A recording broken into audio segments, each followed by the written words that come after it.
আসসালামু আলাইকুম সকলকে। আশা করি আমার সাথেই থাকবেন আজকে। আমি আজকে 1 থেকে 100 পর্যন্ত পূর্ণ সংখ্যাগুলোর বর্গমূল ও পূর্ণ ঘন সংখ্যাগুলোর ঘনমূল নির্ণয় করব। আশা করি আমার সাথেই থাকবেন। আসলে আমরা যখন পূর্ণ সংখ্যাগুলোর কথা বলি, পূর্ণ সংখ্যা বলি, আসলে আমরা কি বুঝি? পূর্ণ সংখ্যা দ্বারা কি বোঝা যায়? আচ্ছা, পূর্ণ সংখ্যাগুলো মূলত আমি যদি 1 থেকে 100 পর্যন্ত সংখ্যাগুলো লিখি এবং আমি যদি 1 লিখি, 1 এর উপর যদি স্কোয়ার দিই, এই যে একটা পাইলাম, এই একটা মূলত পূর্ণ সংখ্যা। আচ্ছা, 2 যদি লিখি, 2 যদি লিখি, 2 এর উপর যদি স্কোয়ার দিই, তাহলে এখানে 4 আসলো, এই 4টা হচ্ছে পূর্ণ সংখ্যা। 3 square 9, 4 square 16, 5 square 25, 6 square 36, 7 square 49, 8 square 84, 9 square 81, 100 square equal to 100, sorry 10 square equal to 100। ওকে, আমরা এই সকল সংখ্যা যে পাইলাম, এই সকল সংখ্যাকে বলা হচ্ছে পূর্ণ সংখ্যা। এই সংখ্যাগুলোকে বলা হচ্ছে পূর্ণ সংখ্যা, এগুলো সংখ্যাকে বলা হচ্ছে পূর্ণ সংখ্যা। এবং আমাদেরকে বলছে দ্বিতীয় অংশটা বলছে যে এই পূর্ণ সংখ্যাগুলোর ওকে, এই পূর্ণ সংখ্যাগুলোর আমাদের বলছে যে বর্গমূল নির্ণয় করতে। বর্গমূল মানে রুট ওভার, তাহলে এই সংখ্যাগুলোর পূর্ণমূল নির্ণয় করতে বলছে আমাদের, বর্গমূল নির্ণয় করতে বলছে। তাহলে বর্গমূল মানে হচ্ছে রুট ওভার, এই সংখ্যাগুলো নাও, পূর্ণ সংখ্যাগুলো নাও। তাহলে 1 নাও, পরবর্তী সংখ্যা হচ্ছে 4 রুট ওভার 9, পরবর্তী সংখ্যা হচ্ছে রুট ওভার 16, পরবর্তী হচ্ছে 25, পরবর্তী সংখ্যা হচ্ছে গিয়ে 36, পরবর্তী হচ্ছে 49, পরবর্তী হচ্ছে 64, পরবর্তী সংখ্যা হচ্ছে 81, পরবর্তী সংখ্যা হচ্ছে গিয়ে 100। হ্যাঁ, এখন 100 root over 100 equal to what? Root over 81 equal to what? Root over 64 equal to what? Root over 49 equal what? Root over 36 equal what? 25 equal to what? So আমরা এই বিষয়গুলো আলোচনা করব। এখন আমি যদি কথা বলি, we know that root over দ্বারা কিন্তু স্কোয়ার কাটা যায়। এই যে রুট ওভার এবং এই যে স্কোয়ার, এই রুট ওভার এবং স্কোয়ার দ্বারা কিন্তু কাটা যায়, আমরা এটা জানি। কীভাবে কাটা যায় এই ব্যাখ্যাটা আমরা আলোচনা করব। আমি এখানে যদি রুট ওভার 9 লিখি, রুট ওভার 9 এর মানটা কিন্তু 3, আমরা এটা ইতিমধ্যেই জানি। এটা মূলত কীভাবে কাটা যায় সেইটা আমরা একটু আলোচনা করব। আসলে যখন এই 9টাকে যদি একটু আমরা ভাঙাই, তাহলে 9টাকে আমরা কিন্তু 3 ইন্টু 3 আকারে কিন্তু ভাঙাতে পারবো। 3 3কে 9, এবং এই 3 ইন্টু 3টাকে আমরা 3-র উপর স্কোয়ার দ্বারা ভাঙাতে পারবো, তাই না? তাহলে কোথাও যদি 9 থাকে, তাহলে কিন্তু একে আমরা রিপ্লেস করতে পারি 3-র উপর স্কোয়ার দ্বারা। যেহেতু এখানে 9 আছে, যেহেতু এখানে 9 আছে, তাহলে আমরা কিন্তু প্রথমত এই 9টাকে ভেঙে 3-র উপর স্কোয়ার দেবো।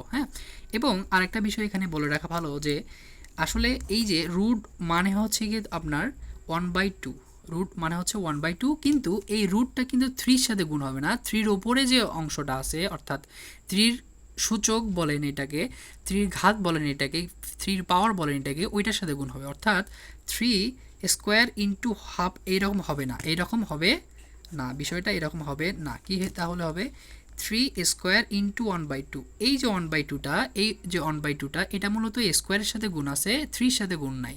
অর্থাৎ 3-র পাওয়ার যে আছে ওর সাথে গুণ আছে, 3-র সাথে গুণ নেই। তাহলে কি হচ্ছে বিষয়টা একটু আমরা দেখি। তাহলে 3, তাহলে 2 ইন্টু 1/2, এখন ওপরে গেল 2টা, তাহলে 3 স্কোয়ার ইন্টু 2 ইকুয়াল টু কত হচ্ছে? 3-র উপর 1, 3-র উপর 1 হচ্ছে, এবং 3-র উপর মানে হচ্ছে 3।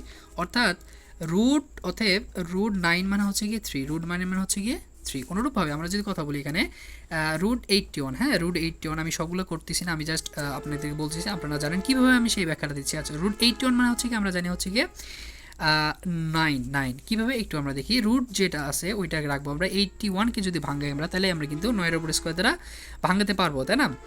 এখন বিষয়টা কীভাবে হয়? আচ্ছা, আমরা জানি যে রুট মানে হচ্ছে গিয়ে 1/2, এটা কিন্তু 9-এর সাথে না ইন্টু হয়ে 9-এর উপরে যে অংশটা আছে, অর্থাৎ ঘাত বাওয়ার সূচক যাই বলে কেন, সূচকের সাথে কিন্তু ইন্টু হবে, 9-এর সাথে ইন্টু হবে না, অর্থাৎ চলকের সাথে ইন্টু হবে না, আর ঘাতের সাথে ইন্টু হবে। আচ্ছা, এখানে যেহেতু 2 আছে, 2 লিখলাম, ইন্টু দিলাম, এখানে 1/2 নিলাম। আমরা তারপরে লিখতে পারি যে এই 2টা উপরে যাবে, তাহলে 9 ইন্টু 2/2 ইকুয়াল টু হচ্ছে 1। 9-এর ওপর 1 মানে হচ্ছে কি 9। তাহলে এই 9কে আমরা এইভাবে লিখতে পারি। কোথাও যদি 81 থাকে, তাহলে কিন্তু আমরা 9 লিখতে পারি, যেখানে আমি এখানে লিখে দিছি। সো এটা আমরা জানি, কিন্তু ব্যাখ্যাটা আমরা কিন্তু দিলাম কীভাবে হচ্ছে এটা দিলাম।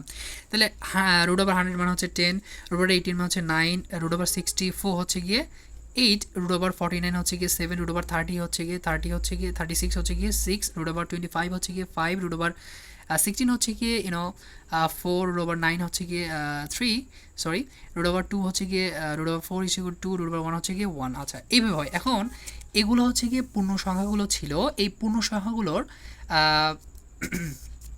পূর্ণবর্গ সংখ্যাগুলোর হচ্ছে গিয়ে বর্গমূল নির্ণয় করলাম আমরা, এগুলোকে বলা যায় পূর্ণবর্গ সংখ্যা। আচ্ছা এখানে একটু আমাদের মিসক্যারেজ হয়েছে, আমি যদি এখানে লিখি পূর্ণ সংখ্যাগুলো না পূর্ণবর্গ, হ্যাঁ এই সংখ্যাগুলো বলা হচ্ছে পূর্ণবর্গ সংখ্যা, এগুলো বলা হচ্ছে পূর্ণবর্গ সংখ্যা। এই যে পূর্ণবর্গ সংখ্যাগুলো ছিল এইগুলো বলা হচ্ছে পূর্ণবর্গ সংখ্যা। এই পূর্ণবর্গ সংখ্যাগুলো যদি আমরা বর্গমূল নির্ণয় করি তাহলে কিন্তু আমরা অনুরূপভাবে এগুলোকে পাই। আবার এগুলো বলা হচ্ছে গিয়ে পূর্ণবর্গ সংখ্যা, বর্গমূল, বর্গমূল কার বর্গমূল? এই যে পূর্ণবর্গ সংখ্যাগুলো বর্গমূল, এই পূর্ণবর্গ সংখ্যাগুলো, এই পূর্ণবর্গ সংখ্যাগুলোর হচ্ছে বর্গমূল যেটা সেগুলো হচ্ছে 1 2 3 4 5 6 7 8 9 10। কার বর্গমূল এগুলা? এগুলো হচ্ছে কি একের বর্গমূল 1, হ্যাঁ একের বর্গমূল হচ্ছে কি 1, 4 এর বর্গমূল 2, 3 এর বর্গমূল হচ্ছে সরি 9 এর বর্গমূল হচ্ছে 3, 16 এর বর্গ হচ্ছে 4, 25 এর হচ্ছে কি 5 এগুলা। অর্থাৎ 36 যে হচ্ছে গিয়ে পূর্ণবর্গ সংখ্যা, আবার বলি 36 হচ্ছে যে পূর্ণবর্গ সংখ্যা, ওর হচ্ছে বর্গমূল হচ্ছে গিয়ে আপনার 6। এই হলো বিষয়গুলো। সো আমরা এখন আলোচনা করব পূর্ণ ঘন সংখ্যা এবং তার ঘনমূল নিয়ে। আল্লাহু আকবার, সাথে থাকেন। আচ্ছা যখন আমরা কথা বলি পূর্ণ ঘন সংখ্যা তখন আমরা আসলে কি বুঝি? আমরা আসলে বুঝি আমরা যদি একের উপর স্কোয়ার না দিয়ে আমরা যদি ওয়ানের উপর যদি আমরা কিউব দিই, এটাকে বলা হচ্ছে ঘন, বা হচ্ছে একে বলা হচ্ছে কিউব, ইংলিশে বলা হচ্ছে কিউব। কিউব যদি দিই তাহলে আমরা জানি যে একের উপর 1 অথবা 2 অথবা 3 অথবা 1000 1 কোটি যেটা দিই না কেন একই হয়। তাহলে একের উপর কিউব দিলে আমরা 1 পাচ্ছি, এই যে একটা পাচ্ছি এই একটা হচ্ছে গিয়ে পূর্ণ ঘন সংখ্যা। আবার বলি পূর্ণ ঘন সংখ্যা এই একটা। আবার 2 এর উপর যদি কিউব দিই তাহলে আমরা পাচ্ছি 8। তাহলে একের পরে কিন্তু 2টা 3 ছিল, 4 ছিল, 5 ছিল, 6 ছিল, 7 ছিল, এগুলা কিন্তু আপনার পূর্ণ ঘন সংখ্যা নয়। তাহলে কি এইটা কিন্তু একটা পূর্ণ ঘন সংখ্যা, কেননা 2 এর উপর আমরা কিউব দিই, এই কিউবটা মানে হচ্ছে গিয়ে পূর্ণ, এই কিউবটা মানে হচ্ছে ঘন, ঘন একে বলা হচ্ছে কিউব বা ঘন একে বলা হচ্ছে। তাহলে আমরা একের পরে ক্রমিকভাবে যদি আগাই তাহলে একের পরে 2 আসে, 2 এর উপর যদি 3 দিই, 2 এর উপর 3 দিলে কিন্তু আমরা 4 অথবা 6 অথবা 7 পাই না, আমরা 8 পাই। এই 8টা পাইলাম, এটা মূলত পূর্ণ ঘন সংখ্যা। অনুরূপভাবে আমরা যদি 3 এর উপর কিউব দিই তাহলে আমরা পাচ্ছি 27। অনুরূপভাবে 4 এর উপর যদি আমরা কিউব দিই তাহলে পাচ্ছি আমরা 64। অনুরূপভাবে 5 এর উপর কিউব দিই যদি দিই আমরা তাহলে পাচ্ছি 125 অর্থাৎ 125। এখন আমাদেরকে বলছে যে 1 থেকে 100 পর্যন্ত, আমাদেরকে বলা হচ্ছে যে 1 থেকে 100 পর্যন্ত, হ্যাঁ আমাদেরকে বলা হচ্ছে যে 1 থেকে 100 পর্যন্ত সংখ্যাগুলোর নির্ণয় করতে হবে। আমরা যখন 5 এর উপর কিউব দেবো অর্থাৎ 5 কিউব ইকুয়াল টু 25 যখন হয়েছে তখন কিন্তু 100 প্লাস হয়ে যাচ্ছে, তাহলে এই সংখ্যাটা হবে না, আমাদের এখান থেকে এই সংখ্যাগুলো নিতে হবে। হ্যাঁ তাহলে 1 এর উপর কিউব দিলে 1 পাচ্ছি আমরা, 2 এর উপর কিউব দিলে 8 পাচ্ছি আমরা, 3 এর উপর কিউব দিলে 27 পাচ্ছি আমরা, 4 এর উপর কিউব দিলে আমরা পাচ্ছি হচ্ছে গিয়ে 64। এই যে সংখ্যাগুলো, এই সংখ্যাগুলো বলা আছে পূর্ণ ঘন সংখ্যা। আচ্ছা এই যে পূর্ণ ঘন সংখ্যাগুলোর, হ্যাঁ এই যে পূর্ণ ঘন সংখ্যাগুলো যদি ঘনমূল বের করি আমরা তাহলে কি হচ্ছে একটু দেখি আমরা। তাহলে আমাদের পূর্ণ ঘন সংখ্যা ছিল 1, তাহলে একে আমরা কি করব, একে আমরা রুট ওভার আমরা হচ্ছে গিয়ে আমরা একে হচ্ছে গিয়ে ঘনমূল লিখবো। হ্যাঁ ঘনমূল লিখতে গেলে আমাদের 3 লিখতে হবে এখানে, একে বলা হচ্ছে গিয়ে ঘনমূল। হ্যাঁ একটু ভুল হয়ে গেছে আমাদের এখানে, একে বলা হচ্ছে গিয়ে ঘনমূল। তাহলে একের ঘনমূল কত হবে সেটা আমাদের লিখতে হবে, এবং তারপরে পরবর্তী সংখ্যা হচ্ছে 8। তাহলে ঘনমূল লিখে আমরা ঘনমূল লিখলাম, তারপরে 8 দিলাম, সংখ্যাটা কত হবে একটু আমরা লিখতেছি। তারপরে ঘন লিখলাম, ঘনমূল লিখে আমরা পরবর্তী সংখ্যা হচ্ছে 25 27 সেটা লিখতেছি। তার পরবর্তী ঘনমূল লিখলাম আমরা, তার পরবর্তী সংখ্যা হচ্ছে 64, এটা আমরা লিখতেছি। এখন কথা হচ্ছে গিয়ে ঘনমূল 1 মানে হচ্ছে 1 কীভাবে হয় সেটা আমরা একটু আসতেছি। ঘনমূল 8 মানে হচ্ছে কত সেইটা আমরা নির্ণয় করি একটু এখানে। ঘনমূল 8 মানে কত? আচ্ছা ঘনমূল 8, আচ্ছা এখানে একটু ছোট করে লিখে দিই আমি। আসলে স্কোয়ার মানে হচ্ছে গিয়ে রুট ওভার মানে হচ্ছে 1/2, এটা আমরা কিন্তু অলরেডি আলোচনা করে ফেলছি। কিন্তু ঘনমূল 8 মানে কত, সরি ঘনমূল মানে হচ্ছে 1/3, ঘনমূল মানে হচ্ছে 1/2, বর্গমূল হচ্ছে 1/2। আবার বলি ঘনমূল হচ্ছে কি 1/2, বর্গমূল হচ্ছে 1/2, ঘনমূল হচ্ছে 1/3। যেহেতু এখানে ঘনমূল আছে তাহলে এখানে আমরা রিপ্লেস করতে পারি এরকম করে 8 ইন্টু 1/3 দ্বারা, 8 ইন্টু 1/3 দ্বারা। যেহেতু 1/3 কোথা থেকে আসলো এই যে আমরা ঘনমূলটাকে রিপ্লেস করছিলাম, ঘনমূলটা রিপ্লেস করলে 1/3 পাইছি। এখন এইটাকে আমরা এইভাবে ভাবতে পারি 2 এর উপর কিউব দ্বারা যদি দিই আমরা এখানে তাহলে কিন্তু 1/3 আসে। তাহলে এই 3টা যদি ওপরে যায় তাহলে কি হচ্ছে 2 ইন্টু 3 ইন্টু 3 ইকুয়াল টু 1, অর্থাৎ 2 এর উপর 1 ইকুয়াল টু হচ্ছে 2। তাহলে এই যে 2টা আমরা রিপ্লেস করে কিন্তু ঘনমূল 8 লিখতে পারি। তাহলে ঘনমূল 8 মানে কত 2, সিম্পল বিষয়। এখন ঘনমূল 36 এর আমরা বিষয়টা দেখব। ঘনমূল 36 মানে কত? আমরা সিম্পল লিখি আগে। ঘনমূল 3 মানে কত? ঘনমূলটা মানে কত? 64 ইন্টু 1/3। হ্যাঁ, তাহলে এই 64কে যদি ভাঙাই তাহলে আমরা কীভাবে ভাঙাতে পারবো? কার ওপর কিউব দিলে আমরা 64 পাবো। আচ্ছা, আমরা যদি 5 এর উপর কিউব দিই তাহলে কিন্তু অনেকগুলো হচ্ছে 125 পাবো। এই যে 125 পাবো। হ্যাঁ, দেখেন এখানে 125 ওর কিউব দিয়েছি, 125 পাইছি। বাট কার ওপর কিউব দিলে আমরা 64 পাই। 64 এখানে আছে, কার ওপর কিউব দেওয়ার কারণে 4 এর উপর, তাহলে এখানে কি হবে? 4 হবে। দেখেন, তাহলে এই 3টা উপরে যাবে, তাহলে 3/3 ভাগ করলে 1 হচ্ছে, তাহলে 4 এর উপর 1 মিন্স 4। আল্লাহু আকবার। সো 4 আসলে কার মান? এই যে ঘনমূল 64 এর মান। তো ঘনমূল 64 এর মান হচ্ছে গিয়ে 4। আল্লাহু আকবার। তাহলে এখানে আমরা পাচ্ছি হচ্ছে ঘনমূল 64 হচ্ছে গিয়ে 4, ঘনমূল 27 পাচ্ছি হচ্ছে গিয়ে আমরা 3 পাবো। হ্যাঁ, 3 পাবো এখানে। আমরা ঘনমূল 8 বের করলাম 2। ঘনমূল 1 এর মান কীভাবে 1 হয় সেটা আমরা দেখি একটু।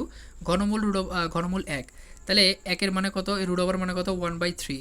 এখন এই একটাকে আমরা কিন্তু এই আসলে 1 এর ওপর যদি আমরা 1 কোটি দিই তাহলে কিন্তু 1 হচ্ছে। 1 এর ওপর যদি আমরা 1 কোটি দিই বা 1000 দিই তাহলে কিন্তু 1 হচ্ছে। তাহলে 1 যদি থাকে আমরা তাহলে কিন্তু 1 এর উপর আমরা কিন্তু এতগুলো সংখ্যা বসাতে পারি, এবং 1 যদি থাকে 1 এর উপর আমরা কিন্তু 100 বসাতে পারি, 2 বসাতে পারি, 20 বসাতে পারি।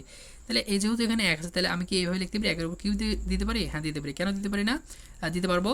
কেননা 1 এর উপর যদি কিউব দিই আমরা তাহলে 1 এর যে ভ্যালুটা ওইটা কিন্তু তারতম্য হচ্ছে না। আমরা যদি এখানে 1 এর আবার একটু বোঝাই বা বলি, সে 1 এর উপর যদি আমরা 1 কোটি দিই তাহলে কিন্তু একই মানটা আসতেছে। হ্যাঁ, 1 এর উপর যদি 3 দিই তাহলে কিন্তু একই আসছে। তাহলে 1 যখন থাকবে তাহলে 1 এর উপর কিউব দেওয়া যাবে। তাহলে 1 এখানে আছে, তাহলে 1 এর উপর কিউব দিই না। এই কিউবটা কোথা থেকে আসলো? আমরা 1 এর উপর কিউব যদি দিই তাহলে 1 এর যে মানটা ওইটার ভ্যালুটা কম বেশি হবে না। তাহলে এখানে রুট ওভার যে সূচক যে ছিল 1 এর, তাহলে 1/3 এটা লিখলাম আমরা। তাহলে আসলে 1/3 এর সাথে উপরে গেল, তাহলে 3/3 এর কাটাকাটি গেল, 1 হচ্ছে 1 এর উপর 1, 1 এর উপর 1 মানে কত? একই তো। তাহলে 1 যখন 1কে আমরা কিন্তু এইভাবে লিখতে পারবো, তাহলে এটার মানে কত? 1। তাহলে এটার মান আমরা 1 লিখছি। আল্লাহু আকবার। এইভাবে আসলে আমরা স্কোয়ার দ্বারা, হ্যাঁ, এইভাবে আসলে আমরা বর্গ এইভাবে আমরা হচ্ছে গিয়ে বর্গমূল দ্বারা স্কোয়ার কাটা যায়। এইভাবে হচ্ছে গিয়ে ঘনমূল দ্বারা আপনার কিউব কাটা যায়। হ্যাঁ, এইভাবে কাটা যায়, এর সাথে কাটা যায়, এটার সাথে কাটা যায়। আচ্ছা, যাই হোক, আমরা ইনশাআল্লাহ কালকে আলোচনা করব কিছু গুরুত্বপূর্ণ ম্যাথ নিয়ে। আল্লাহু আকবার, সাথে থাকবেন।